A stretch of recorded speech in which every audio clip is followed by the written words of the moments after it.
Loki. Frigg was so excited that he hugged Loki. Mother, don't worry, I won't let anyone hurt you. Loki's words were not false. Although he has been dissatisfied with Odin for a long time, Frigga has always been very kind to him. Even though he has some resentment towards Odin, he has never complained about Frigga. In fact, so does Hela.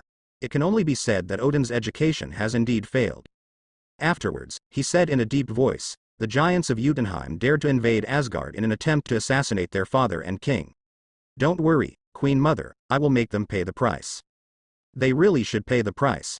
However, I think it's more appropriate to discuss your arrangement first. A high-pitched voice interrupted this warm scene. Frigg raised her head suddenly. Thor? You're back. Yes, I'm back. If I don't come back, Asgard will be messed up. Thor turned to Loki and said seriously, why didn't you tell Mother that you sent the destroyer to attack me and my friends? What? Frigga was shocked. She knew that Loki had always been jealous of Thor, but she didn't expect to do something like a brother. No, it's just a test to carry out your father's instructions.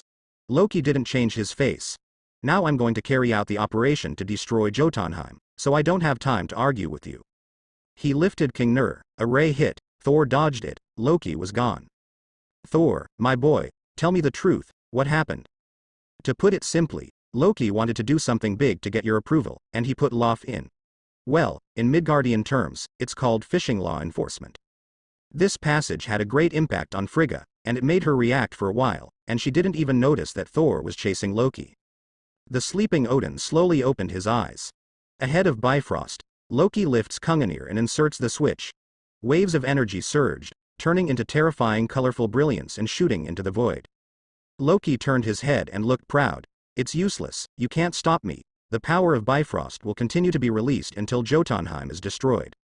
Immediately, he seemed to think of something, and continued, unless you destroy Bifrost, but in this way, you will never see those people who stayed in Midgard again. Thornton had a strange look on his face. Who told you that I was going to stop it? Have you forgotten that if my father hadn't stopped me 10 years ago, I would have destroyed Jotunheim? Loki was stunned suddenly, and then reacted, and said angrily, definitely different. Now, I am the one who completes this great deed. I will prove to my father that I am the best. Then you prove it slowly. Now let's have a good discussion on the issue of you sending the destroyer to trouble me and introducing the frost giant. Thor loosened his fist, and Loki suddenly thought of the beatings he had suffered all these years. He raised Knir and said angrily, then let's settle our grievances today. While speaking, his figure changed, and in the blink of an eye, he turned into dozens of locusts and killed them at the same time. This posture is quite impressive. A bit of Doctor Strange style. Unfortunately, as a magician and assassin, Loki is not Thor's opponent at all. A lightning storm of wide area spells, shattering all of his fakes, and with a single punch, Thor sealed the victory, sending Loki flying over the edge of the bridge and sliding down. Thor grabbed the other end of Knir, and said with a narrow smile, how about it, are you convinced? Admit your mistake, and I will pull you up. Loki was still wondering if he should admit it first, but he's used to it anyway. As a result, Thor's words that added fuel to the fire instantly detonated his anger, and all the new and old hatreds rushed into his heart. He roared, I am not wrong. I am here to destroy Jotunheim. For the father, for us. No, Loki, you are for yourself. Odin's voice came. This sentence seemed to be the last straw that broke the camel's back. Loki suddenly looked downcast. He let go of his hand and fell into the bottomless abyss. At the last moment, he heard Thor's voice. Say hello to Thanos for me. Hey. Odin let out a long sigh. On the one hand, although Loki is not biological, it is impossible to get along with each other for so many years without feelings. On the other hand, this also means that his peaceful policy is officially shattered. Even if Jotunheim provokes first, destroying a planet is enough to make some forces in the 9 realms ready to move. Thor didn't think so. Historically, it was precisely because of the destruction of Bifrost that Asgard was unable to intervene in the 9 realms, which led to rebellions everywhere. Now that Bifrost is still there, with the precedent of Jotunheim, it will only make those forces more peaceful. Don't worry, there will be no mess. Besides, Loki will be back too. Odin didn't speak, he left silently. Hey, congratulations to the host for triggering Odin's exclusive mission. War and peace. Blindly avoiding war cannot bring about real peace. In many cases, it is necessary to maintain peace by showing strength.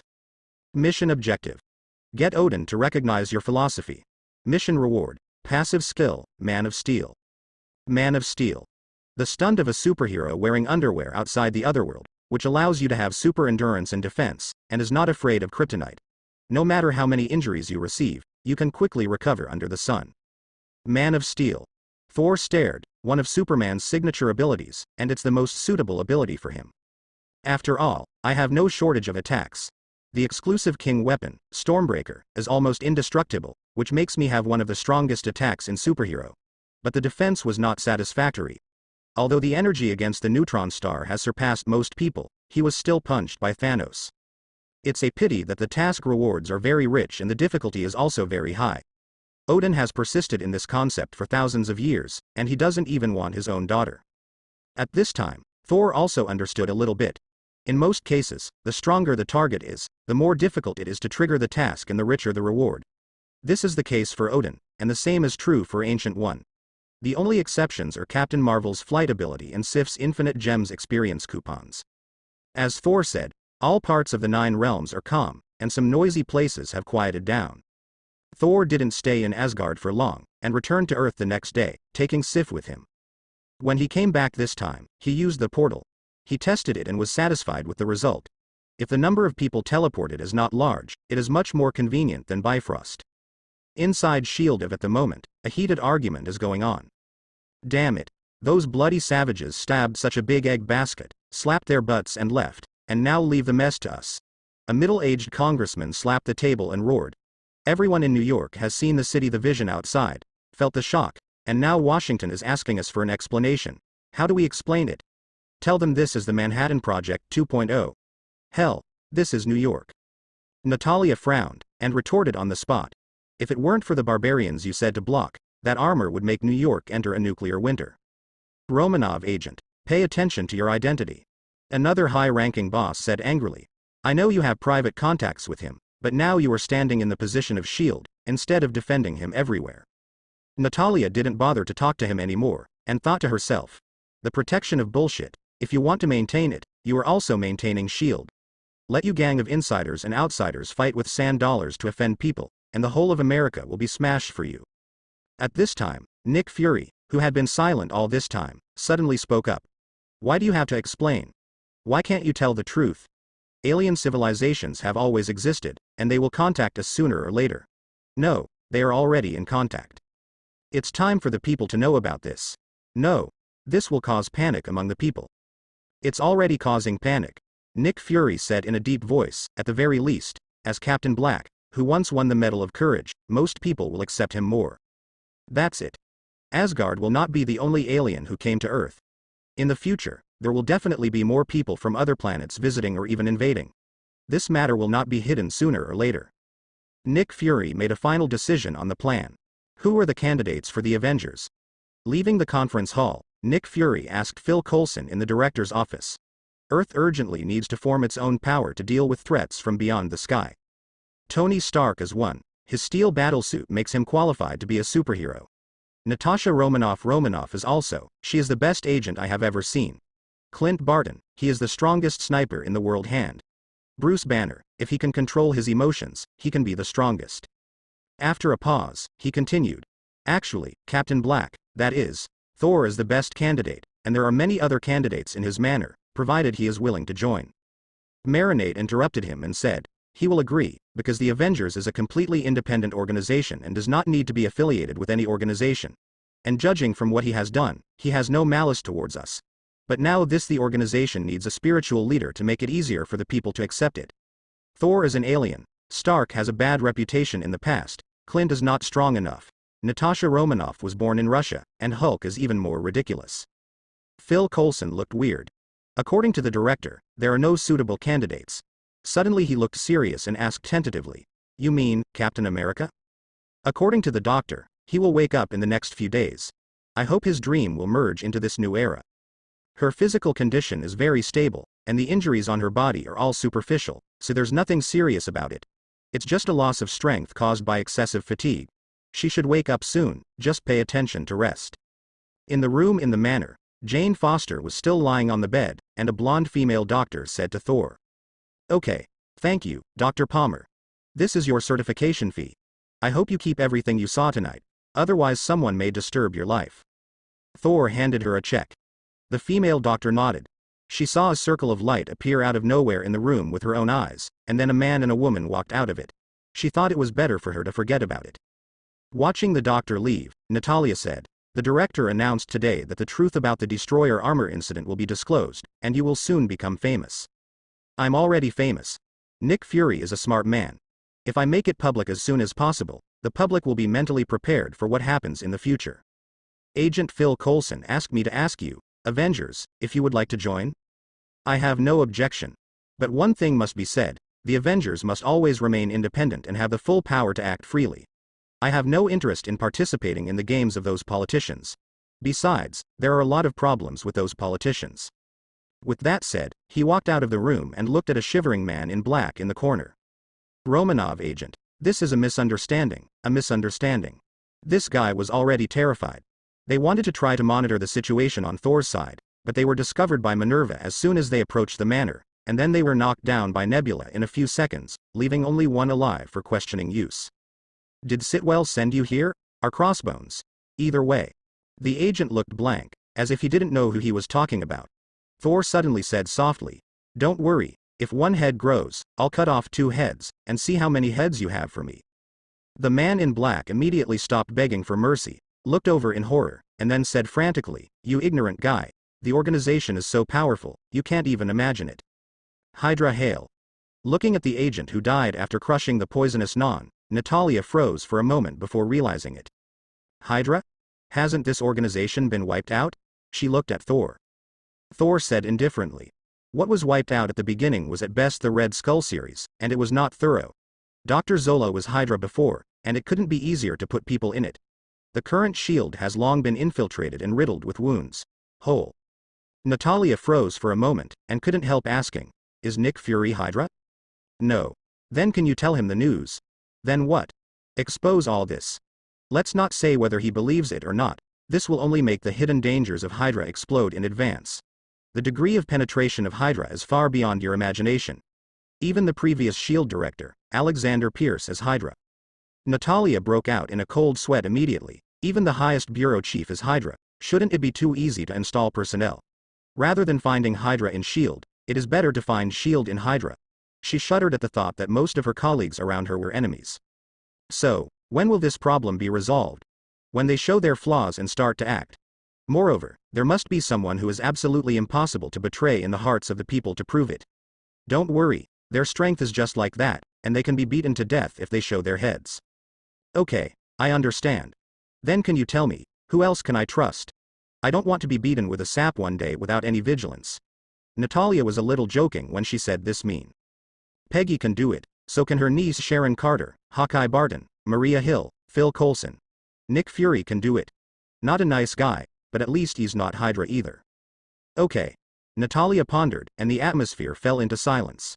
There is one more thing. The director revealed that Captain America is about to wake up. You are also old friends. Don't you plan to meet? In the old room, the radio was broadcasting a baseball game commentary. Steve slowly opened his eyes. Me, still not dead. A nurse opened the door and walked in, smiling. Captain, are you awake? Steve wondered, where am I? In a ward in New York. Steve listened carefully. It was his favorite Dodgers game. With Thor around, the broadcast picks a game after Steve's accident, definitely not letting him hear the problem right away. Steve couldn't help but nodded, and asked, what happened to the plane? It didn't hurt our people, did it? No, you saved countless people. Thor opened the door and walked in, followed by Peggy Carter. As expected of the captain, even after waking up from a 70-year coma, he still did not forget his mission. Blake, Agent Carter. Are you here? Steve suddenly became excited. Is the Red Skull matter resolved? How is the war going? Also, how long have I been in a coma? There are a lot of questions. Thor smiled bitterly. Let's answer them one by one. Red Skull's plan was terminated by you. You forced the plane to land in no man's land, so no one was injured. The war is over. As for the others, some things, you need to digest and digest. So, I've been in a coma for more than half a century. The captain was silent, because the amount of information was too much for him to accept. Immediately, he raised his head and asked, have you found Bucky's body? The expressions of Thor and Peggy are a little weird. After being in a coma for so long, the first thing that comes to mind is the situation of gay friends. Can the friendship between men really reach this level? Peggy looked at Thor with a questioning look in her eyes, and although Thor told her that Captain America and Bucky were not dead, she didn't know whether to tell Steve. Thor gave her a reassuring look, turned to Steve and said, "After the war, Howard searched the valley below the cliff, but couldn't find Bucky. Therefore, the last files of the three of us all recorded the disappearance." The three of us. Steve understood a little. He took Thor's cue. 3 people are missing, 2 of them are alive, so Bucky. Since then, I realized that there are many risks in this world that cannot be dealt with by conventional means, so I plan to form a team of superheroes to deal with those enemies that are beyond the scope. Nick Fury patiently explained to Steve the general history since the end of World War II. "You mean, you want me to join?" "Yes, although it is a bit unreasonable to bother a veteran, but I have to say that the world still needs you." "I understand. From the moment I sat on Dr. Abraham's bench, I was ready," Steve said seriously. Thor opened a package, revealing a shield. "This is yours," I recolored him. Steve took it, gently stroking the lines on the shield, lost in memory. "Okay. So Captain, is there anything uncomfortable with you?" Nick Fury asked. Steve shook his head and said in a low voice, "No, I'm just feeling a little emotional. Once awakening comes, I'm afraid there are not many acquaintances back then.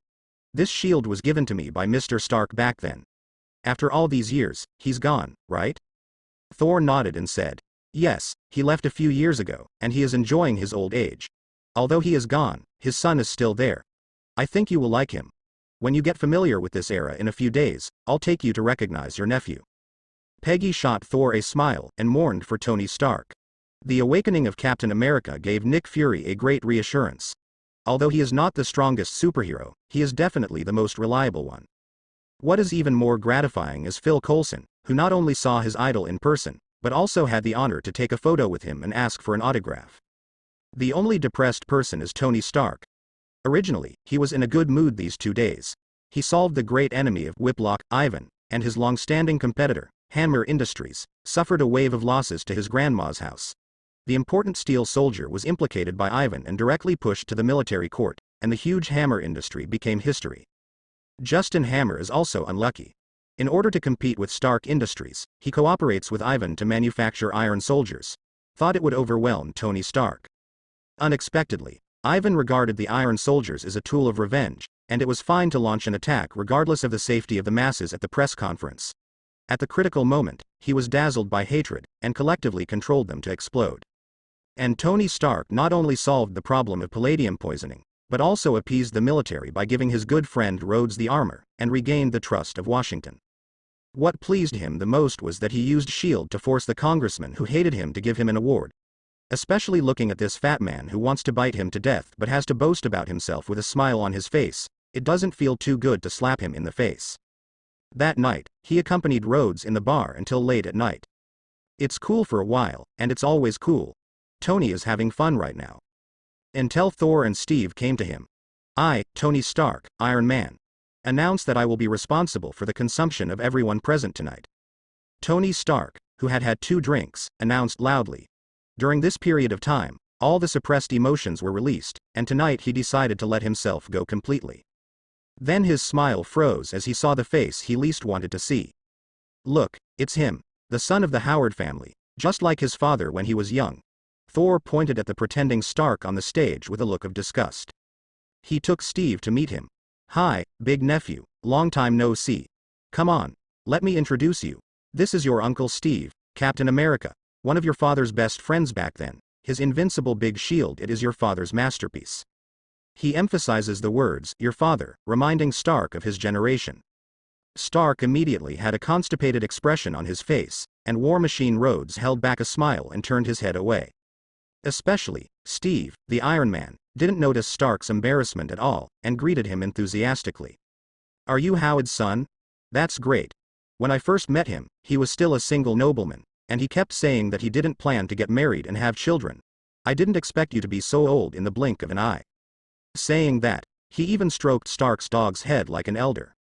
There are black lines all over Stark's forehead. "Don't you have a clue, you old man? Do you have the nerve to touch your seniority in front of me, a 30-year-old man with such a baby face?" Stark has goosebumps.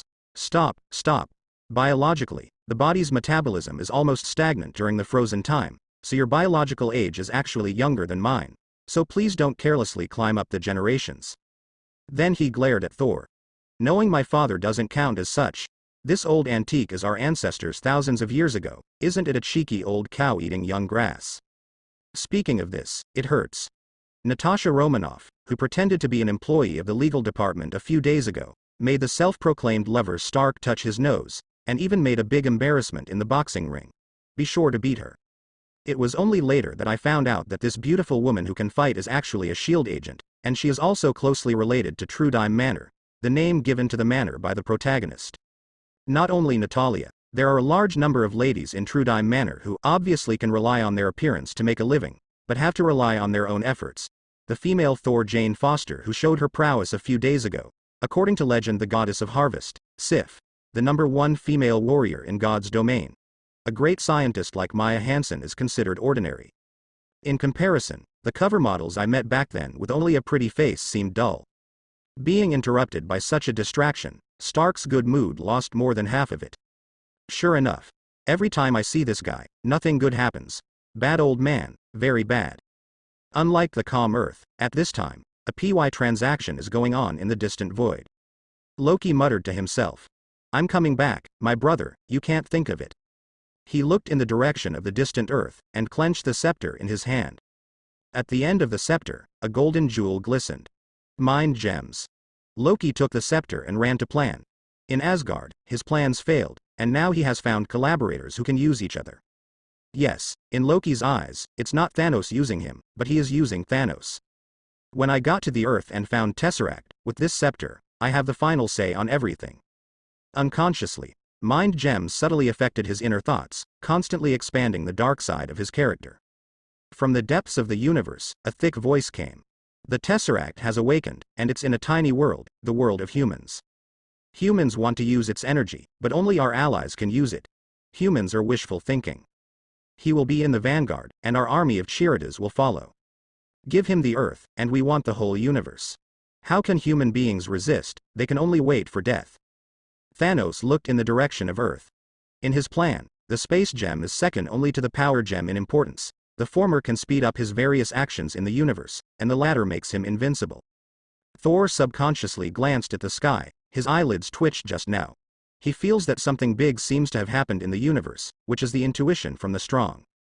Probably, as a Pathfinder pawn, the Chirita army led by Loki will arrive soon, and Thor has no intention of stopping it. What's the matter? Did something happen? Seeing Thor's dignified expression, Miss Jane asked doubtfully. After waking up from the coma, Miss Jane doesn't seem to have the highly compatible effect she had on Mjolnir that day. He also asked Ancient One to check it out. According to Ancient One, this is the subconscious protection of the body, because she is still unable to bear this force. After this incident, Miss Jane seemed to believe in destiny even more, and her relationship with Thor seemed to develop much faster.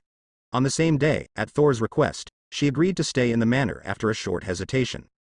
Nothing, it's just that there will be a crisis on the Earth, and an invasion by an evil alien race. Oh, Jane blinked and asked, aren't you going to remind me? Thor waved his hand. Forget it, now in the eyes of those shit-eating politicians in Washington, I am a big threat. If I mention it, maybe it will be regarded as having ulterior motives instead.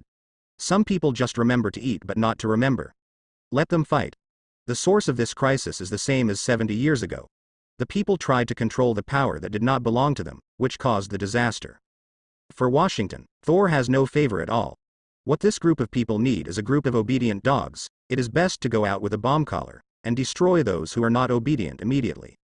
In fact, the more he gets in touch with this group of people, the more Thor understands why Ancient One, as the Asgardian of the world, refuses to interfere in most things. After all, in her eyes, many troubles are caused by human beings themselves. Can't Sister Natalia tell? I believe in her, but I don't want her to be in trouble. After all, she is still affiliated with S.H.I.E.L.D. So, you have to get used to it during this period of time, and better grasp this power. When the time comes, you will be able to use it. After the battle with the Destroyer, Thor tried to test Miss Jane's aptitude, and the result was not surprising. Even in Asgard, she was very good. If it was placed 1,000 years ago, there would be a high probability of being worshipped as a saint, or burned to death as a witch. S.H.I.E.L.D. was not vigilant at all and continued researching weapons. Natalia felt that the atmosphere in the Trudime Manor was different, but Thor didn't say anything, and she didn't ask. She didn't want Thor to be embarrassed, and she knew that Thor didn't want her to be embarrassed if he didn't tell her. Besides, now in S.H.I.E.L.D., she has been regarded as Thor's side by many people. In the middle of the night, a helicopter landed at the secret base of S.H.I.E.L.D. Nick Fury and Maria Hill got off the helicopter and glanced at the evacuating crowd. Nick Fury asked in a deep voice, "How bad is the situation?" Phil Coulson replied, "The worst part is not knowing. 4 hours ago, Dr. Eric detected an unusual burst of energy from the Tesseract. The doctor was not using it at the time, and the energy was completely self-triggered." Nick Fury frowned. "How about the energy intensity? It's still rising. After trying to get rid of it, we evacuated the personnel, and we can all evacuate in about half an hour." Maria Hill said at this time, "Director, simply evacuating personnel is useless. We need to find a way to figure out the source of this energy." "I know, but now is not the time to think about this. Evacuate personnel and important materials first. The Tesseract is not serious, it is very active now, and it is out of control." Dr. Eric said to Nick Fury with a helpless face, "We tried to unplug the power, but it was originally an energy source, and it will automatically turn on when the power is turned off, if you let it peak. Isn't that our purpose? To draw energy from the universe. It's different. We are not ready yet. There is a difference between actively accepting energy and passively accepting it." Nick Fury has a bad feeling. He asked Hawkeye Barton, who was in charge here, "What do you think? Have you noticed anything?" "Nothing. Dr. Eric didn't do anything. So, it's not our fault." "Our side?" Nick Fury's heart skipped a beat. "That's right. Since the Rubik's Cube is a door to the universe, it doesn't make sense that only our side can open it. The existence on the other side is probably also trying to open the door." Hawkeye expressed his guess. "Not yet," Dr. Eric added. "We're not ready to engage with them." At this moment, Tesseract suddenly burst out a strong blue light, shining on the opposite platform. Nick Fury's eyelids twitched. He realized what the bad premonition was, and quickly shouted, "Everyone stay away from the Tesseract. Combatants prepare to fire." On the platform, the blue flame gradually turned into a human form, and a demon-like figure wearing a two-horned helmet appeared. The flames dissipated slowly, and a delicate face slowly lifted up. Looking at Nick Fury and others who were facing the enemy, Loki smiled evilly. It was the smile of a devil. "Sir, would you please put down the spear first?" Although it was obvious at a glance that the other party was not kind, Nick Fury still tried to negotiate. Loki observed the surroundings for a few seconds, and suddenly swung his staff. A burst of energy hit the marinated egg. Bang bang bang. The agents, who had been prepared for a long time, fired at once, but they were far from Loki's opponents. Don't look at this kid being beaten by Thor all day long. After Thor beats up Sif, after Sif beats up, they both beat up together. But Loki has some frost giant blood, and his physical fitness is stronger than Steve's, so it's no problem to deal with a few ordinary people. In just a few rounds, almost all the surrounding agents knelt down. "Oh. This one's not bad." He jumped in front of Hawkeye, who was slowly getting up and trying to resist, and the scepter pointed at his chest. Hawkeye's expression suddenly struggled, his eyes quickly turned blue, and he put the gun back. Loki smiled in satisfaction, and walked over to the shivering Dr. Eric. Nick Fury watched all this in shock. He quietly put the Tesseract into a box, closed the lid and wanted to leave. "Put the box down, I need it, I came all the way here for it." He looked at Nick Fury and announced loudly, "Let me introduce myself, I'm Loki, from God's domain, with a great mission that you can't understand." Loki. People from God's domain? Nick Fury knew some information that others didn't know, and he blurted out, "Are you Thor's younger brother?" "Don't mention this name to me." Loki suddenly raged, "I am the real king of Asgard." Okay, don't get excited, no matter who is the boss, at least we should have no grievances, right?" Nick Fury interrupted his self-congratulations. Loki glanced at him, and said calmly, "Ants in your shoes have no enmity. I came this time to bring you good news. Your so-called freedom has bound you. Surrender to me, the great god of mischief, and the earth will have eternal peace." Nick Fury raised his forehead. Why does this guy like to pretend like Thor? He tried to stall for time, but was spotted by the renegade Hawkeye. Loki knocked him down, snatched the Tesseract and walked away. In the parking lot, Maria Hill watched Loki, Hawkeye and the others strutting out, and quickly noticed the clue. He drove quickly to catch up. With skillful driving and marksmanship, she manages to block Loki. It's a pity that her strength is not as good as Hawkeye's, and she can't stop him at all. Boom. There was a loud crash, and Nick Fury, Phil Coulson, and Maria Hill, who were wounded, turned on their communicators to exchange what they knew. The Rubik's Cube was taken by the enemy, and our personnel suffered casualties. Hill climbed out of the wrecked car and yelled, "A lot of people have been buried alive. I don't know how many will survive. They need rescue. Call the rescue team. Rescue the wounded." Nick Fury finished, and added, "Assemble everyone who did not participate in the rescue, and take back the Tesseract. Phil Coulson, you go back to the base and issue a 7 alarm. From the current situation, the war has ended. Here we go." Understood. However, the opponent's strength is far beyond our imagination. I'm afraid it will be difficult for us to deal with the opponent with the means we have. Phil Coulson reminded Nick Fury. Nick Fury was silent for a while, and finally said slowly, "Then dispatch the Avengers. Agent Romanov, we need you to return to S.H.I.E.L.D. as soon as possible." Phil Coulson's anxious voice came from the phone. In the messy living room, Natalia's dead body was lying on the sofa.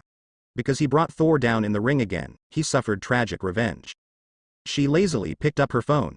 "Please, I'm on a mission, it will take a little time. The situation here is urgent for you. Something happened to the Tesseract, and Barton is controlled by the enemy." Natalia's lazy expression quickly became serious, and she immediately said coldly, "What do you need me to do?" "Officially implement the Avengers plan. Damn it, shouldn't I go and get those guys? They don't communicate well." "What's the matter? The Bureau is looking for you." After hanging up the phone, Thor took the phone with a smile. "Who are you responsible for, Stark or Hulk?" "No," Natalia said with a smile like a flower, "my task is to test your attitude." "Because it's Loki?" Natalia had such an expression as expected. "You already knew?" Thor nodded. S.H.I.E.L.D.'s excessive use of Tesseract energy will inevitably be noticed by some forces in the universe. For them, this is a signal. Signal? A signal that the Earth is ready for a high-level war. Natalia understood a little bit. She asked without getting to the bottom of it, and returned to the previous topic. "What about your attitude? Will you help us?" Thor waved his hand. "If I make a move, I can only temporarily solve this trouble. S.H.I.E.L.D. will not learn the lesson. They will only be more enthusiastic about weapon research. The consequences this time are still controllable, and it may not be the case next time." "Then you won't make a move?" "Until Nick Fury realizes the mistake, I won't take action for the time being. However, before that, I can ask her to help first." Thor pointed to Jane Foster. As the new Thor, Jane's strength can deal with a more than enough Loki. In a remote town, Bruce Banner looked helplessly at the bald head in front of him. "I've been hiding here. Why do you still bother me? Who are you, from the military?" Nick Fury shook his head. "No, I'm from S.H.I.E.L.D. We've been keeping an eye on people with super abilities like this. Over the past year or so, we've blocked many people for you. Bruce Banner is very smart. S.H.I.E.L.D. will not help him resist the pressure of the military for no reason." He smiled bitterly. "Then what purpose do you have? What do you want from me?" "It's not what we want, but the world needs you. An evil existence from extraterrestrials snatched the Tesseract, and the consequences are unpredictable. The gamma rays emitted by the Rubik's Cube are so weak that we can't track them, and you are the one who knows the gamma rays best. So you didn't come here to catch monsters?" "No, it's not a monster. For this type of super ability, S.H.I.E.L.D. sees it as a potential avenger." Outside the gate of Stark's industry, Phil Coulson, who had gone through untold hardships and was severely molested by Stark, heaved a sigh of relief. It is really difficult to convince this playboy. He picked up his cell phone and called Nick Fury. "Boss, Tony Stark got it done. Your Bruce Banner got it done too? So there's only one Captain America left. Shall I inform him?" "No, it's already taken care of by Steve. 10 minutes ago, Captain America, who was boxing, received a call from Thor. Steve, the world needs you again, are you ready?" "I'm always ready. You're playing with fire, Commander. It's not an energy you can control." S.H.I.E.L.D.'s headquarters, Nick Fury, was wrangling with a group of counselors. "Have you ever fought a war? Senator, in a real war, you don't want to be controlled by others," Nick Fury retorted. "You mean, God's domain has declared war on us?" "It's not God's domain, it's Loki, he can't represent God's domain." "What about his brother? What's the attitude of that Thor?" a congresswoman asked. "There is no malice towards us at the moment, and I promise to let the people from Trudime Manor come to help, and help me persuade Captain America to take action. You have the best agent group in the world to mobilize under your command. but you choose to hand over the work of saving the world to a group of freaks," the congressman said sharply. Nick Fury said in a deep voice, "Correct me, they are not freaks, but a group of ordinary people with special abilities. Also, I need a special response team. They may not obey orders enough, and may even lose control. But I believe that as long as applied properly, they will be the most suitable candidates." "Why do you trust them?" "By 70 years ago, we believed them, so the war was won." On the other side, evil forces are urging Loki. "The Kirita people are starting to feel uneasy. When will you be able to open the portal?" "It won't take long. As long as your army is as strong as you say," Loki said flatly. "Are you questioning our army? Questioning the person who gave you the scepter?" The voice on the other side became angry. "Don't forget, who gave you this opportunity? At that time, you were defeated." "I am the king of Asgard. I have been betrayed." Loki became excited. "Don't forget, the Tesseract is in my hands now. Before I open the portal, I have the final say on how to act. Okay, people of God's domain, go fight your battle, and when you fail, your so-called kingdom will never be thought of again. The entire universe will no longer have your hiding place, and he will find you. Show you what a real nightmare is. Loki's phantom disappears. Will he succeed?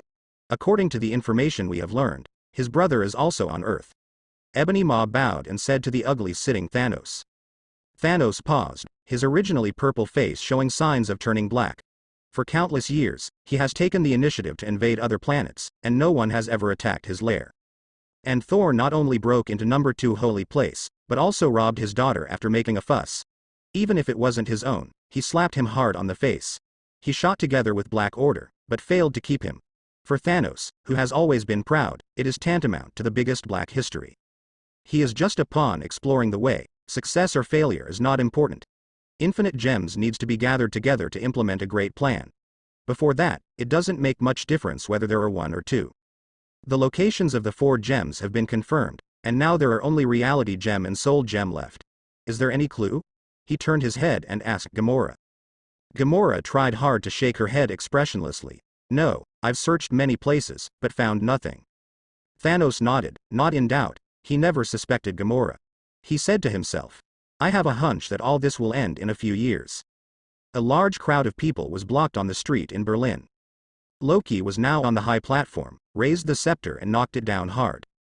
"I said, kneel down." The light of Mind Gem flashed, and the crowd knelt down slowly. Seeing this scene, Loki was instantly satisfied. He said slowly, "Isn't this right? Your race is born to be like this." The more he said, the more excited he became. Human beings are like this. The temptation of freedom deprives you of happiness. You are crazy about power and status, and you are eager to be enslaved. You are full of servility in your bones, and you are destined to be ruled by the strong. A white-haired old man broke free, stood up and shouted loudly, "But it won't be for someone like you. I have lived for so many years, and I have seen many shameless people like you." Being teased by an old man like this, the third princess couldn't hold back anymore, and he became angry from embarrassment. "Look at this old guy, he will be your role model." He raised the scepter, and a blast of energy shot out.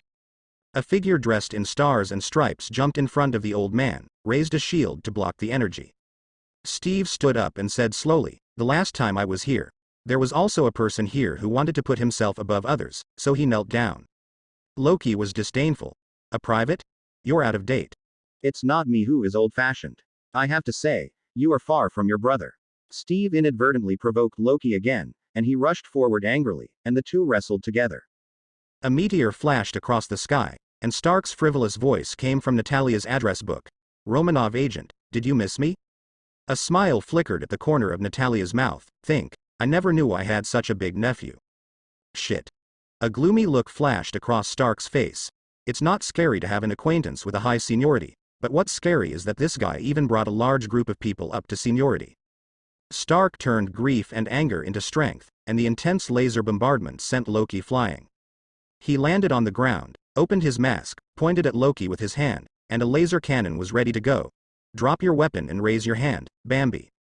Although Loki was going to pretend to be captured, but he's been in a bad mood recently and he's going to vent his anger.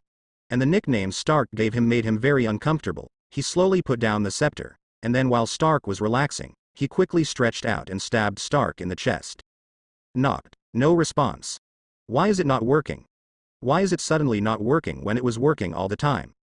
Stark was startled at first, and then reacted. He comforted. Man, if you don't pay attention, you will die. We already know that you can't do it, so don't emphasize it. Bang. Loki, who was furious, knocked Stark away with a stick, fully proving that decentness dies from talking too much. Loki raised his staff high and shouted at Stark, "Mortal, dare to insult the gods, you will pay the price." Before he finished speaking, a bolt of lightning struck his celestial spirit cover, and at the same time, he was hit hard on the back of the head, causing him to fall to the ground like a dog eating shit. He turned his head angrily, and then saw a heroic female warrior in black armor holding a hammer in her hand, and was stunned. Wow. Seeing a really beautiful fighter for the first time, Tony whistled excitedly, and pushed Steve beside him. Old Popsicle, I suddenly believe that the story of Hua Mulan is true. Steve looked serious. Tony, don't call people casual nicknames. Also, this should be Miss Jane from True Dime Manor, you should call her Andy. Bar. Damn it. I shouldn't be talking to you. Stark scowled, taking a few steps away. Here, Loki looked at the hammer in Miss Jane's hand. Even though he had heard about it a long time ago, he was still shocked when he saw it with his own eyes. My brother is really willing to give Mjolnir to you? It's unbelievable. It's a precious hammer, and I wear women's clothing for this. Oh, this is big news. Tony suddenly felt how wise it was to take part in this operation. Miss Gien told this illusion last time, and she didn't react much, but the corners of her mouth curled up slightly. In the communicator, Thor's voice came. Beat him hard, just keep breathing. Got it. Jane replied briskly, throwing the hammer. Stupid mortals, do you think you can compete with the gods by raising Mjolnir? Loki looked disdainful, raised the scepter and rushed up. A few minutes later, impossible. Loki lay on the ground in disbelief, unable to move with the hammer on his back. He had no choice but to hit GG. Loki was captured and temporarily imprisoned in a special cell on the space carrier. It seems that the biggest problem has been solved, and everyone's attention has been put down on another matter. Why did Tesseract attract the attention of alien planets? Whether it's Tony Stark or Steve, they all have doubts about S.H.I.E.L.D. As Nick Fury tries to explain, Captain America slams a new weapon on the table. S.H.I.E.L.D. is making weapons out of Rubik's Cube, just like Hydra was 70 years ago. Nick Fury was about to explain when Stark cut him off. Come on. There is no need to deny it, I have already completed the analysis. No wonder, it will attract people from alien planets. It is said that because of Hydra's behavior, it woke up the attention of an evil alien named Supergiant. Fortunately, Thor stopped her. Unexpectedly, today's S.H.I.E.L.D. did the same. The world has not changed at all. Captain America was also filled with righteous indignation. Natalia suddenly realized. No wonder Thor had expected this incident long ago, but didn't remind him. Because S.H.I.E.L.D. is doing something shady, even if you remind him, it's useless. Why do you want to do this, can you tell me, Director? Jane Foster nodded, acquiescing to her statement. Nick Fury said with a blank expression. It is precisely because of the appearance of Thor that many people have realized the existence of other civilizations, and human beings must have strong enough weapons to protect themselves. However, we all know that Thor and Asgard have no ill will towards the Earth, Natalia argued. Yes, he didn't. But what about the other planets? If there is an Asgard, there will be other planets, and those planets may not be friendly to us. Jane Foster spoke up. Thor said that it was S.H.I.E.L.D.'s development of weapons that attracted Loki. Tesseract's energy fluctuations are a signal to other planets. The Earth has get ready to fight a high-level war. It was the same 70 years ago, and it was the same 17 years ago. Facing the threat of foreign enemies, we must have the power to make the enemy afraid. Such as nuclear deterrence. That's really effective. Stark said with a sarcasm. Unexpectedly, we have returned to the era of carrying nuclear buttons with us, which is really interesting. A man who has made his fortune selling arms, actually has the position to say such a thing.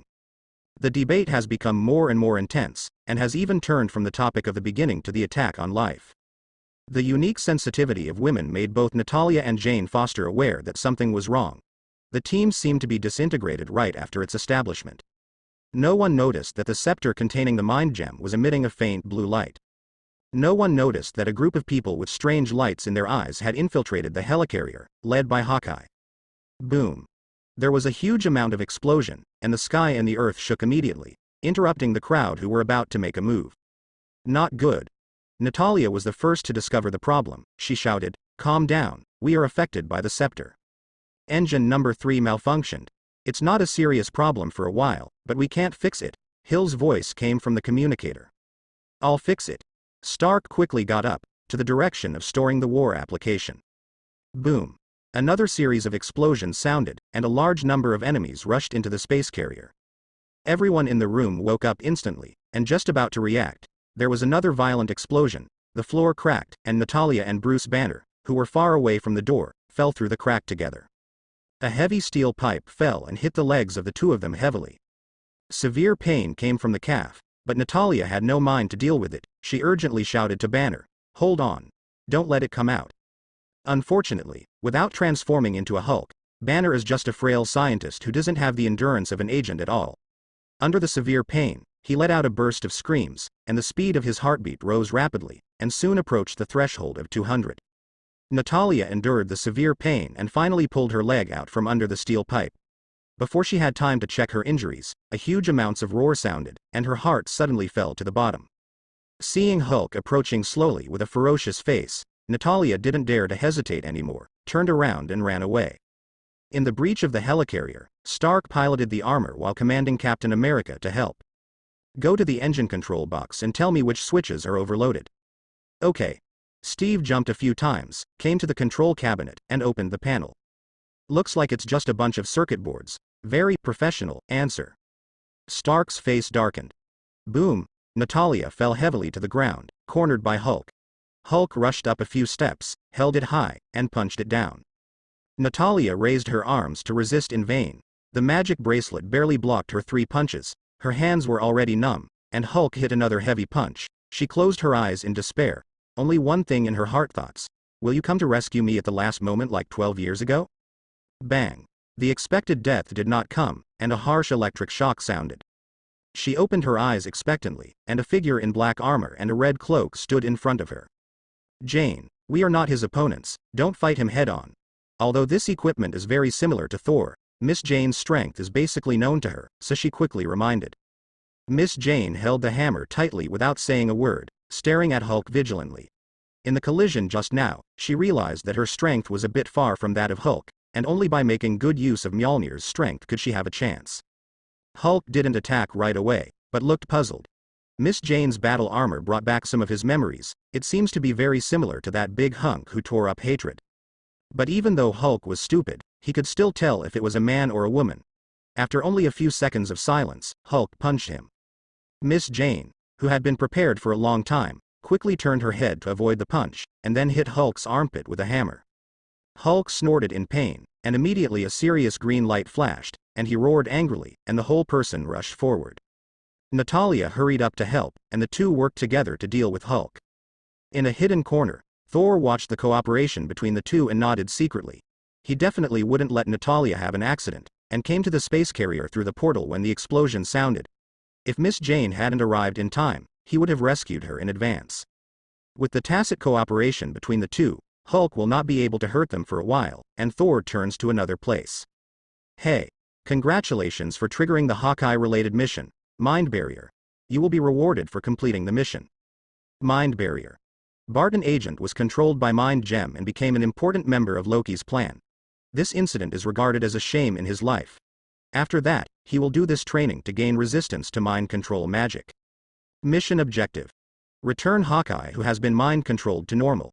Mission reward, immune to any mind control magic. In one aisle, Clint Barton was moving fast, trying to create more chaos and buy time. Thor fell from the sky and landed in front of him. Hawkeye quickly drew an arrow and let it rest on the bow. Under control, he stabbed his allies back without any pressure. Seeing the rich blue light in his eyes, Thor knew that his current control was still very deep.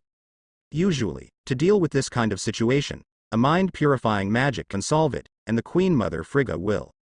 The problem is that Thor can't. Although he is a master of both magic and martial arts, most of the magic he learns is offensive. Mind purification doesn't work. Then, use physical purification. Bang bang bang. When Natalia and Jane Foster rushed over panting and dragging Bruce Banner, they saw that they were waving, "Give me back the punch," to Hawkeye's head. Thor. "Oh, my God!" Miss Jane exclaimed. Although this guy was controlled and temporarily became an enemy, the fight was too miserable. "Hey. Agent Barton is a colleague of S.H.I.E.L.D. anyway, don't beat him to death, Natalia joked. Drip. Congratulations to the host for completing the task. The mind barrier is rewarded. Immune to any mind control. Done. Thor threw Hawkeye away and handed it over to an agent who was already stunned. Don't worry, I'm not serious. There's something wrong with this guy's brain. I'll wake him up. Thor gave her a reassuring look and asked, how's the situation? Where's Loki? The engine has been repaired. Loki ran away and disappeared. Moreover, Phil Coulson agent died. Natalia's face was a little heavy, and her relationship with Phil Coulson was still good. In fact, this good old man has a good relationship with most people. Sad news, Loki escaped and killed Agent Phil Coulson. Nick Fury announced heavily. Stark, Steve, and Bruce Banner, who had just woken up, all looked serious and listened quietly without saying a word. Thor pouted. I admit, S.H.I.E.L.D. does use Tesseract to make weapons, but I never put my bet on it, but put my hope on a riskier project. That's my ideal, Stark should know. Let's call it, Avengers. No matter how powerful a weapon is, it needs excellent soldiers to use it. Gather the best people in the world together, and when the world needs them, they will work together to defeat the enemy we cannot defeat. Phil Coulson believed this until his death. He believed in heroes. His death is my responsibility. But now, we must focus on the overall situation. Neither Stark nor Steve responded. The purpose of Loki is to open the portal, which requires a lot of energy. Maybe we can start around the various nuclear power plants. Stark expressed his thoughts. No, I know Loki. His character, he will not be willing to implement the plan in a sparsely populated area. He will definitely choose a densely populated place. It is best to have iconic and individual buildings, Thor reminded. Stark was taken aback. Densely populated? Sufficient energy? Iconic buildings with personality? Immediately, his face turned pale with shock. Damn it. This bastard must have been eyeing my building. Stark hastily put on his badly damaged armor and stumbled out. Natalia glanced at Thor, seeing that he didn't stop him, and said immediately, the Stark building is the most likely, and the population around it is also the most concentrated, so let's go there first. Steve, Bruce Banner and others quickly followed. I'm going too. A resolute voice sounded, and Clint Barton stood at the door in full armor. This time I take a lot of responsibility and I have to make it up. Natalia nodded, and greeted everyone to get on a fighter plane and head towards New York. Need to call her back? Nick Fury asked Thor. This time the crisis was beyond expectations, and he couldn't help but think of the communicator left by Captain Marvel back then. Thor shook his head. No need. The invaders this time are at most some cannon fodder troops. As long as the Asgardians on Earth are still there, there will be no too powerful enemies. After a pause, he continued. Besides, the Earth needs this ordeal to wake up those who are immersed in the illusion of peace. Otherwise, when the Asgardians leave in a few years and the other party invades in an all-round way, the defenseless Earth may be the first can't resist a wave. This passage reveals two pieces of information. One is that the Earth will suffer the most terrible invasion in a few years. The other is, the Avengers failed to prevent the portal war from breaking out in New York. Hill agent, quickly notify the evacuated New Yorkers. Nick Fury broke out in a cold sweat. However, the top officials in Washington will not agree to evacuate a city with a population of 8 million. Even if it is passed, there will be at least a month's meeting. Damn it. Nick Fury's face turned black and glowing. He had already encountered terrible consequences. Calm down, black corned egg. Thor held him down. You said you should trust the Avengers. They will try their best to protect civilians. Besides, the ones who can really destroy New York will not be aliens, it's the politicians. After saying this meaningfully, Thor turned his head. Hello, Hill agent, can you take me to see Gerson's body? Hill was taken aback. Nick Fury's eyes flashed, and he whispered, take him. On a hospital bed, Phil Coulson lay unconscious. His breathing has stopped, but the electrocardiogram on the side is still fluctuating. Are you planning to save him with the GH325 drug that is still in the experimental stage? Yes, Nick Fury said in a deep voice. During the experimental stage, most of the experimental subjects had mental problems after recovery. But there is no other way. You don't have it, I have it. Thor took out a bottle of potion. Extremis is not diluted. How about Tesseract? Although the loss was huge, Nick Fury, who had suffered a loss, still agreed. After this disaster, he couldn't wait to give away the hot potato Tesseract. What's more, the Rubik's Cube is still in Loki's hands. After the extremis was injected, the wound began to heal slowly. His injuries have been brought under control, and his life is safe. He just needs to recuperate for a while. After Thor finished speaking, he opened the portal and left. On the top of the Stark building, a blue light shines into the sky, as if communicating with heaven and earth. Stark took off his broken armor and waited for the Mark 7 to start up, stalling for time.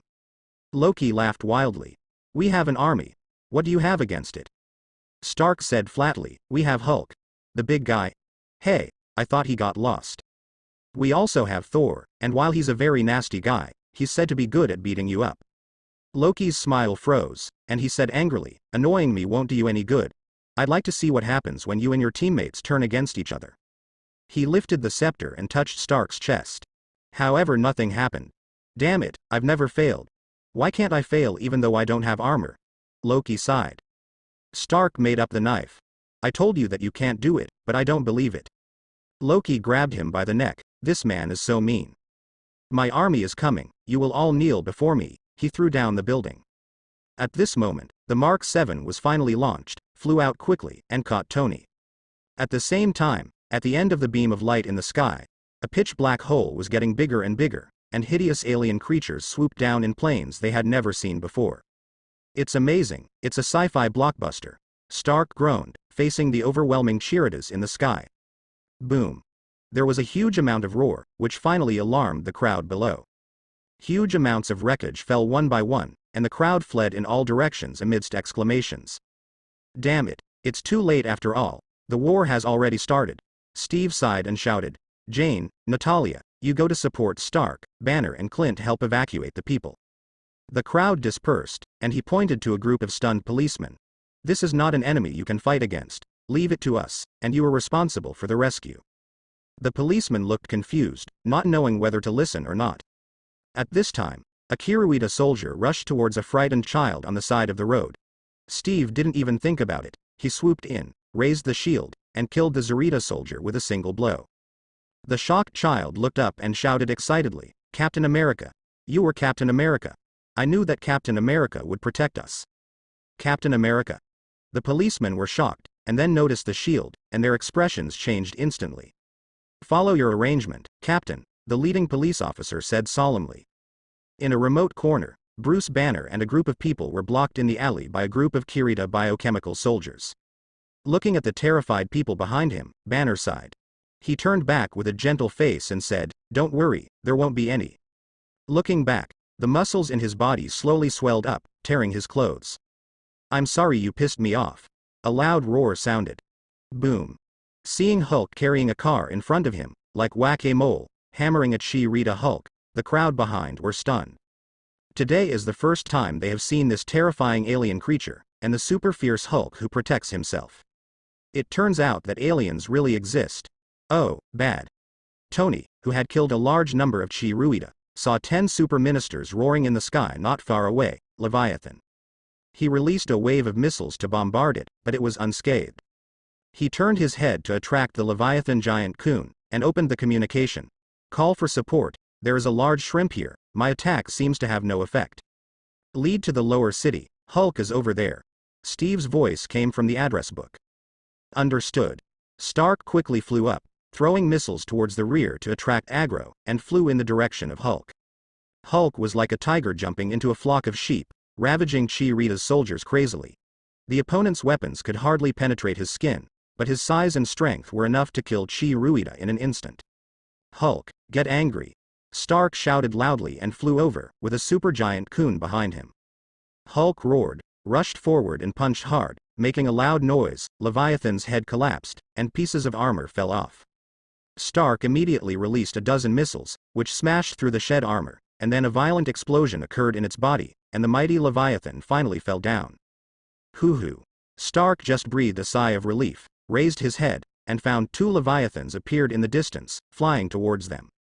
A huge amount of Leviathan fell from the sky, and its huge body fell apart. Thor clapped his hands and rushed to the next target. Ordinary Kiruitas can be handed over to others to deal with, and his target is only the giant Leviathan. Loki is sitting in a fighter plane, patrolling the battlefield, causing chaos here and there. A hammer flew from a distance, and the plane that couldn't dodge it exploded on the spot, and Loki fell heavily onto the balcony of the Stark building. Surrender. Then close the portal. Loki got up from the ground, held up the scepter, stared at Jane Foster and said, "I don't believe it, I won't be able to beat you." He jumped on it angrily. Although Loki, as the giants of Jotunheim, has good physical fitness, but Jane Foster has gone through the strengthening of Mjolnir and the training of Thor these days, so he is not inferior to Loki at all for a while. On the helicarrier, Nick Fury looked at the endless Kiritas on the screen, his expression a little ugly. The so-called cannon fodder troops are so difficult to deal with. How far will the real decisive battle go in the future? Sir, the council is calling. Hill stepped forward to report. Nick Fury's face was a little dignified. Those guys, under normal circumstances, would not interfere with S.H.I.E.L.D.'s affairs, but once they interfere, there is often no good thing. He remembered Thor's words. The ones who can really destroy New York will not be aliens, but those politicians. With a frozen face, I made a video call. A congresswoman spoke up. Director Nick Fury, after a unanimous council discussion, has made a decision to use nuclear bombs on New York. I will not execute such a stupid order. Your warship is the closest to the battlefield. Immediately dispatch a fighter plane. Another councilor ordered, but was interrupted by Nick Fury. Once again, I will not carry out such an order. Unless my team is completely defeated, I will never drop a nuclear bomb on my own civilians. If you can't stop them, the whole world will be finished. The members of the Congress were all stern. If a nuclear bomb is used, it will be really irreparable. Marinade interrupted the call directly. In the eyes of these politicians, the lives of civilians are not life at all. In their eyes, using nuclear bombs on 8 million people will only result in finding someone to take the blame. Moreover, the nuclear bomb may not be able to destroy the portal, but it will destroy New York in vain. Bang. Hulk punched hard, pushing Loki, who was fighting Miss Jane, into the building. Loki stood up and roared angrily. Enough. You humble human beings, I tell you, I am a god. You don't want to humiliate me again. Before he finished speaking, Hulk, who was already impatient, grabbed one of his legs and started beating him to death on the ground, 3 times to the left and 3 times to the right, twisting his neck and buttocks. After a brutal ravage, Hulk threw Loki on the ground contentedly, and took a sip. Weak chicken god. Loki lay on the ground with a face full of lovelessness, the blue light in his eyes slowly dissipating. It seems that the brain has been beaten. There are more and more Chirita legions in the sky, seemingly endless. Numerous Kiruita soldiers flying fighter planes fired wildly at all places. Even if it is as strong as Hulk, there is nothing to do. Natalia, you need to touch the Rubik's Cube with this scepter to close the portal. I will cover you and tear a hole for you. Thor shouted to Natalia beside him. A huge amount of lightning scattered countless branches in the sky, and wiped out the Chi-Ruita fighter in a short time, and the pressure on the Avengers was relieved. Natalia picked up the scepter and quickly ran to the roof. Thor closed his eyes, and after brewing for a few seconds, a thunderbolt several hundred meters thick and the most powerful in history focused in the air to a thickness of a few centimeters before hitting the Tesseract's barrier. Boom. Amidst the loud noise, a crack that was only as wide as one person appeared in the impenetrable barrier, and it shrank rapidly. Natalia rolled over, jumped into the barrier, lifted the scepter, and was about to put it on the Tesseract. Wait. Stark yelled anxiously. There are more and more enemies. The later you close the portal, the greater the loss, Captain America reminded. I know. But, I have a nuclear bomb here. If it explodes in New York, the whole New York will be over. Stark carried the nuclear bomb and rushed over without hesitation. A few minutes ago, the flight crew on the space carrier received a message. Commander Fury has been deprived of authority, acting as an Order 7A11. 7A11 has been confirmed and is ready to take off. Sir, there is an abnormality on the deck. A plane took off illegally. Maria Hill looked anxious. She guessed the reason for the plane to take off, and shouted into the communicator. The takeoff has not been approved. Stop immediately. Attention everyone, stop that plane. Nick Fury knew that the council had bypassed him and gave the order, and he took a bazooka and rushed up to the deck, and the Japanese cannon hit the wing. Just when he breathed a sigh of relief, another plane rushed off the runway and took off, and there was no time to stop it. Nick Fury threw the rocket launcher in his hand angrily, and picked up the communicator. Stark, can you hear me? A plane carrying a nuclear bomb is flying towards New York, and it will arrive in about 3 minutes. Stark was shocked. New York is in chaos now. Once the nuclear bomb explodes, it will at least cause millions of deaths and injuries.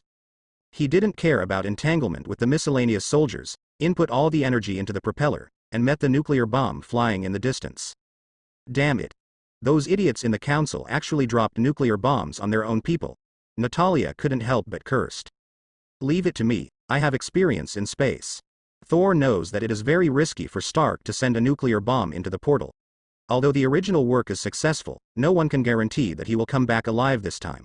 He pushed Stark away, took the nuke, and rushed towards the portal. Natalia, close the portal immediately. Natalia was stunned for a moment, then shouted in random horror.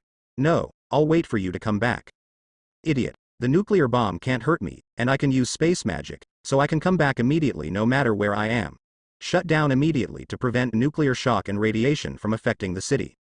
Believe your highness, he once fought his way through my father's headquarters, Shang Yun, who arrived at an unknown time, said.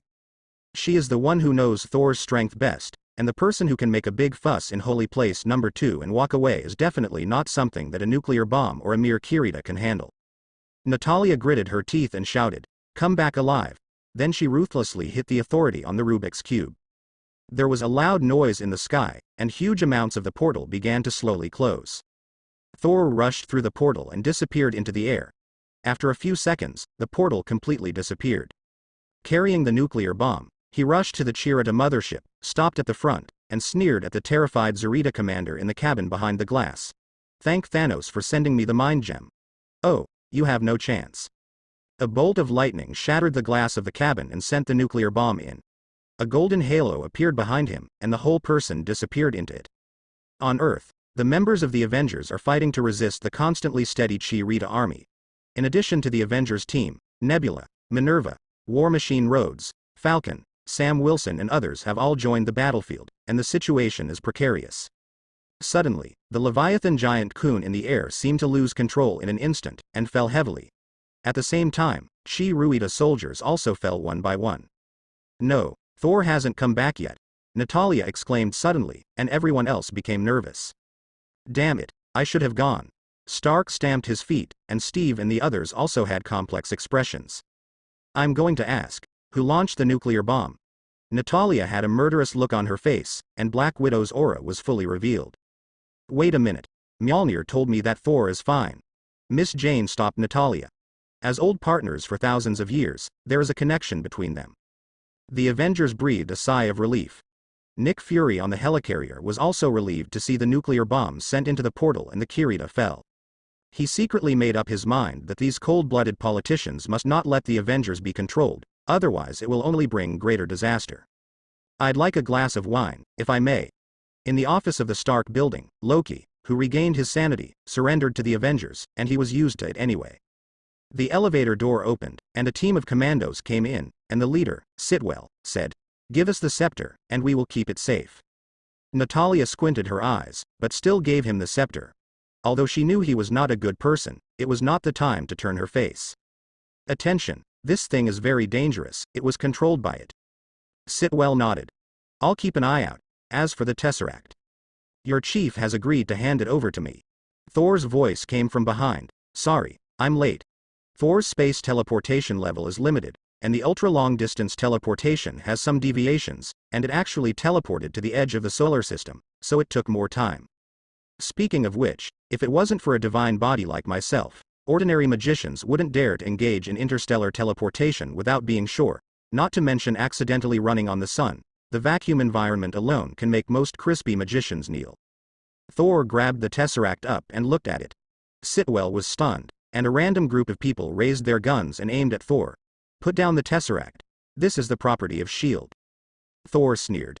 Just kidding, my father put Tesseract on the Earth for thousands of years to prevent the energy from being abused. When did it become your S.H.I.E.L.D. thing?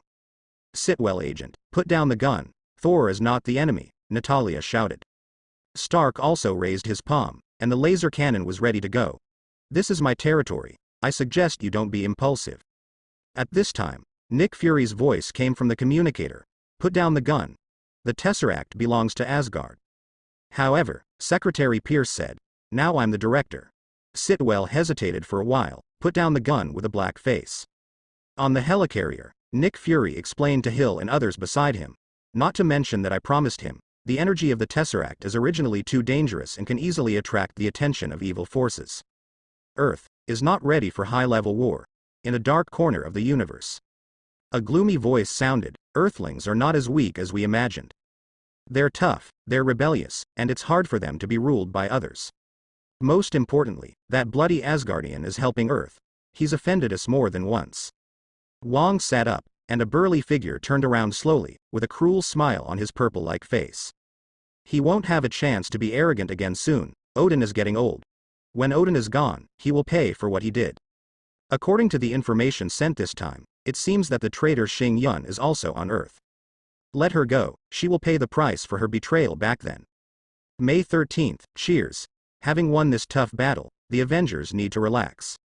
Originally, Stark proposed to go to a nearby barbecue restaurant, but under Thor's strong opposition, the meeting place was transferred to the banquet hall of Stark building. Because Thor knew that the barbecue restaurant was actually very bad. "Tomorrow morning, I'm taking Loki back to be judged by Asgard. What's next for everyone?" Thor asked. "Oh, I'm leaving again. What can I do? I can only cry secretly." The widow pretended to wipe her tears, and her tone was full of resentment. Really cheated by her. "Come on, who doesn't know that you are the famous Black Widow, so don't pretend to be a little woman." Thor laughed and complained, and Natalia gave Natalia a blank look. "There's a very interesting celestial phenomenon recently. I can take the time to study it carefully after you leave." Miss Jian muttered while resting her chin, her tone a little excited. "Recently, I have been trained by Thor every day, and my own research time is gone. I promised Pepper, after this time, take off the armor and spend some time with her." Thor thought of something, and asked, "Haven't you thought about taking out the shrapnel in your body? Although the reactor can also sustain life, it will consume more energy for the armor function at the same time. Do you plan to carry it for a lifetime?" Stark smiled wryly and shook his head. "I've thought about it, but I have a lot of shrapnel in my body and it's finely fragmented, so it's very difficult to take it out. Because of my identity, many doctors dare not take risks. Not to mention the famous Iron Man. The whole American, the status of the richest man makes most doctors dare not use the knife. What a surprise, it's over for a lifetime." Thor thought for a while, and said uncertainly, "You need the best surgeon. Maybe, I have a candidate." He picked up his cell phone and dialed a number. "Hi, is that Dr. Palmer?" "I am, are you?" "Thor?" A timid female voice came from the phone.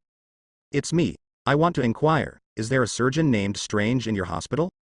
"You're talking about Dr. Stephen Strange. He was transferred recently. His surgical skills are the highest in our hospital, but he's not well known at the moment. How do you know him?" "It's not important. What's important is that I have a chance to make him famous. If he succeeds, he will be famous all over the world." May I ask who it is?" Dr. Palmer was a little curious. To reach the level that Thor said, the difficult operation is the second, and more importantly, the object of the operation must be famous enough. "Tony Stark, the famous Iron Man, is he famous enough?" After hanging up the phone, Stark asked curiously, "What's the name of the doctor you're talking about? Legend of shit? Why haven't I heard of it? Is it reliable?" Thor laughs. "Believe me, if he can't do it, there's no one in the world who can do it. But that guy has a bad temper, and his personality is very annoying, just like you before, but he is not as easy to talk to as I am." Thor added. "No. When did I lose my temper? And are you sure you were easy to talk to?" "When Jane Foster was in a coma, she had gone to that Dr. Palmer. At that time, Thor just thought that the other party was very beautiful, but didn't take it to heart. Later, when the other party left, he handed him a business card, and Thor saw his full name, Christine Palmer.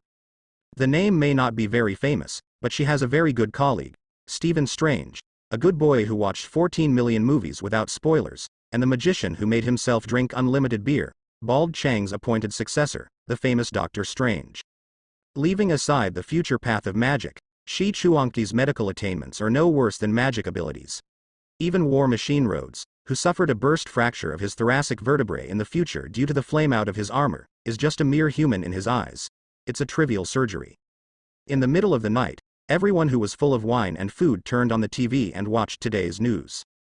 Although this episode was confirmed as an alien invasion that caused huge amounts of losses, this group of superheroes known as Avengers is not only a relief to many people, but also a reason to celebrate. It's great to have them here.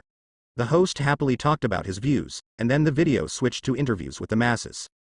"I love you, Thor," a blonde hottie yelled into the camera. Thor's expression was a bit embarrassing, and he whispered, "I'm not a casual person." Suddenly, he received a burst of contemptuous gazes. Oh my god, I met Captain America. I want to marry him. Steve was also embarrassed. His true love is Bucky. Do you know?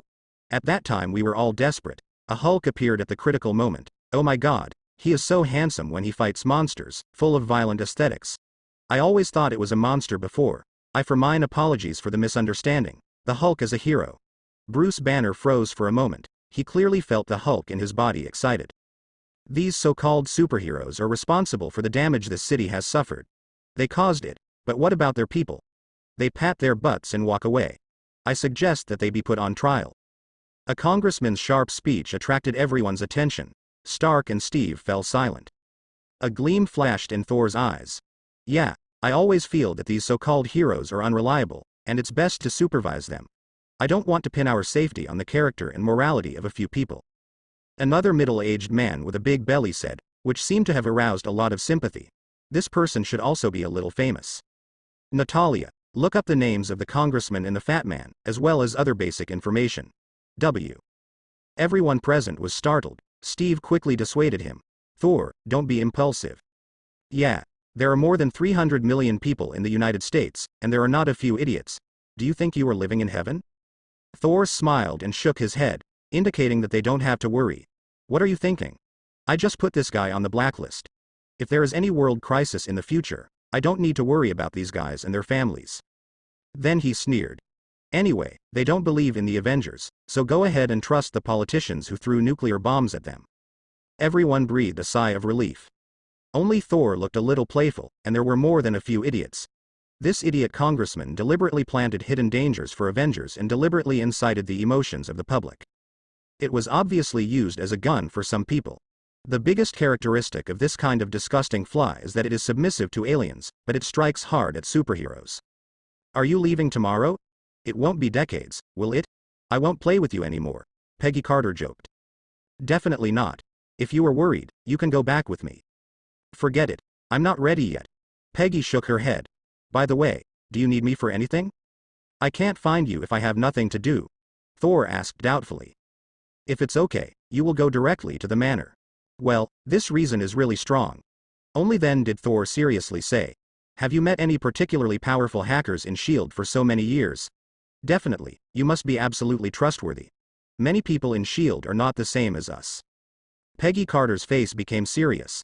There is one hacker who is the most powerful and absolutely trustworthy. More than 20 years ago, a member of S.H.I.E.L.D. accidentally rescued a baby while performing a mission. I originally planned to send her to an orphanage, but I found that this child was a little different, so I adopted her. You know, a lonely woman always wants company. Peggy Carter gave Thor a look, and continued. Later, I found out that she has a terrifying ability in computers, so I specially asked the Agent Academy to train in this area. Although she is young, but the ability in hacking, I dare it is said that there are few in this world who can compare to her. Currently she belongs to S.H.I.E.L.D. Oh yes, she has always admired you. Speaking of this, Peggy Carter was a little bored. As a legendary hero of World War II, Thor originally had a terrifying popularity. The return of the king in recent incidents has made him the idol of many young people. Especially when Skye was a child, he often told her the story of Captain Black, which caused him to become Thor's fangirl since childhood. It's such a sad story. My god. Are you Captain Black? No, it should be His Royal Highness Thor. Great, I finally see you. Late at night, in the living room of an apartment, a half-race beauty looked at Thor excitedly, her eyes full of little stars. Thor is a little confused. How is this vibe girl different from the imagined one? Skye continued. You know what, you're so handsome today. Oh, you're a savior. Stop, stop. Thor couldn't bear her enthusiasm, and quickly got to the point. I need the help of an excellent hacker, and the kind that I can trust completely, can you? Skye patted his chest. The best hacker on Earth is right in front of you. As for trust, do you think I'm someone who will betray you? She went up and grabbed one of Thor's arms with both hands, shaking, and a hint of cunning flashed in her eyes. I am not worried that you will betray me, but I am worried that you will make me make mistakes, Thor slandered. Thor pushed her hand away calmly and whispered something in her ear. Skye looked a little shocked, but she nodded anyway. Early the next morning, Thor took Loki back to God's domain. Stark was so bored that he turned on the TV and watched the news reports. Last night, he inquired about Dr. Strange. He is indeed an excellent surgeon. After making an appointment, he will be able to perform the operation this afternoon based on his relationship. Suddenly, the screen flickered, and the original normal report switched to another screen, all kinds of documents and materials. As this? Bribery, gangster collusion, unknown assets, various criminal records? Stark muttered. This revenge is too cruel. At the same time, all viewers watching this TV station have seen this content. Several mainstream newspapers received a thick stack of materials in the middle of the night yesterday, all of which were the black history of a high-level congressman, and today made it into the headlines.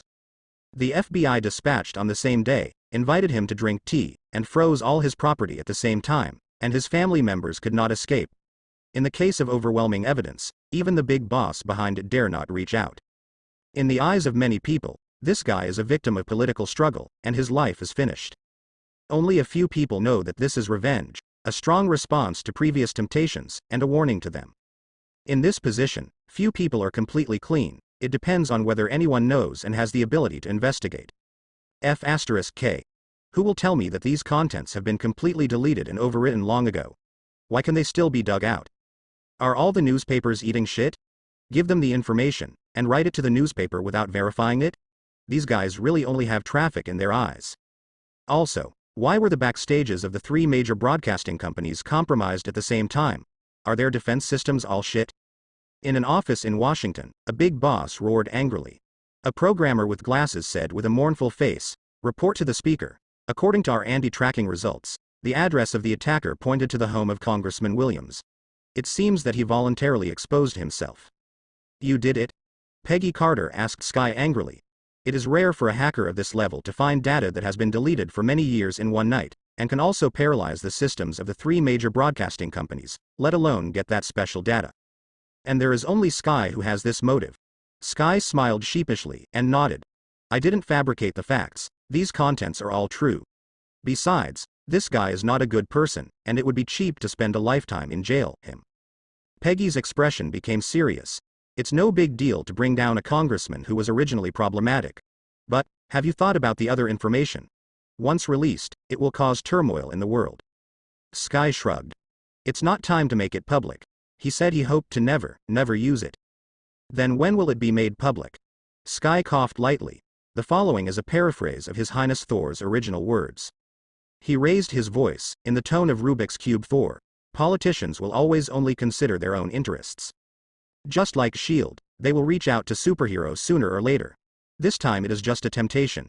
In fact, there is not enough ability to suppress us. At that time, what they are most likely to do is to incite the people by various means, and use the emotions of the people to carry out moral kidnapping. On that day, I will tear off their disguise and let everyone see their faces clearly. Dear, understand yet?" Peggy Carter said with a dark face, "You don't need to repeat the last sentence." "Oh, I added that last sentence myself." Peggy Carter fell silent, thinking about the words. After a long time, she smiled wryly and nodded. "You really make it difficult for me. Forget it, I've retired anyway. It's okay to be a gun for others, but it's a problem if you provoke me anyway." A group of soldiers locked Loki and walked towards the hall, while Thor was talking on the side. "It's also because this guy's own butt is not clean, otherwise it would be really hard to touch him." Loki couldn't help complaining. "As far as I know, even if there is no problem, you will find him a problem." "Don't talk nonsense. I'm a good law-abiding citizen. You are definitely the one to do this kind of thing, for example, pretending to be him and running to the White House." Loki is a bit pained. Why is there someone more brazen than me in the world? Frigga walked over and looked at Luigi with a worried face. "Mother." Loki blurted out, then reacted, and changed his mind to an expression of indifference. "Are you proud of me?" Frigga's face became more worried. "Don't add fuel to the fire, your father is very angry now." Just as Loki was about to speak, Odin's voice came from the king's seat. "Okay, let me talk to him." "Why?" Turning to Loki, he said in a deep voice, "Don't you really know that you have sinned deeply? There is nothing to say. Wherever you are, there will be destruction and death. And I, as a benevolent god, future to Midgard to rule the people of the earth. I can prove that I am truly born to be king." Odin sighed. "All this stems from your desire for the throne." "No, this is the power I deserve." Loki's voice suddenly became louder. "Enough." Odin was furious, and he roared. "The right you deserve is death. Died in infancy, abandoned on a cold rock. If Frigg hadn't pitied you, you would have died long ago. Since this is the case, you will give me death now. No. You will never see Frigga again, I will let you stay in dungeon forever. And Thor, he shall be king. Odin waved his hand, and the guards took him down. On the balcony, Thor overlooked everything that was bustling below. When the disaster strikes a few years later, if you can't resist the past, all this will disappear. Can you tell me about her? Odin suddenly walked up to him. Yes. But which one are you talking about? Odin's mouth twitched. In fact, Thor's behavior is not a problem in the eyes of the Asgard people. Even Odin has had 3 wives, but only Frigga went to the end. Mainly, Thor has been obsessed with hammers for 1,000 years, until he suddenly became enlightened in the last few years. And it may be because of the depression for too long that it got out of hand. Considering the lifespan and time concept of the Asgard people, it's like taking a nap, a lot of daughter-in-laws are already. If it wasn't for the fact that Frigga, who is a witch, didn't notice anything unusual, he even suspected that his son was being possessed other's body. The only consolation is that my favorite Sif has not waited in vain for so many years. That, the mortal who took Mjolnir.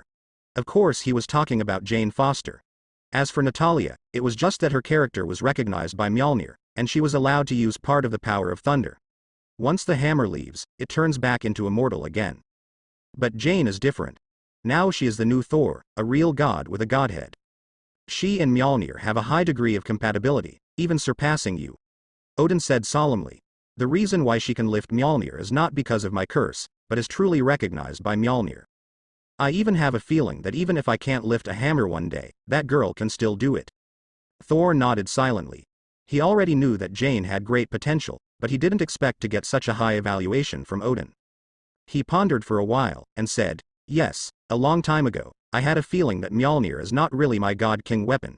It just helps me use my power better and makes me more focused. As an artifact of the same level as Kunganir should not be so ordinary. My gut told me Mjolnir's answer was in Midgard. So I left it on Earth until Jane held it up, and she didn't let me down. Odin nodded and patted him on the shoulder. Although I don't want the future God King to fall in love with a human being, I have to say that you have a good eye. Thor was a little surprised by Odin's attitude.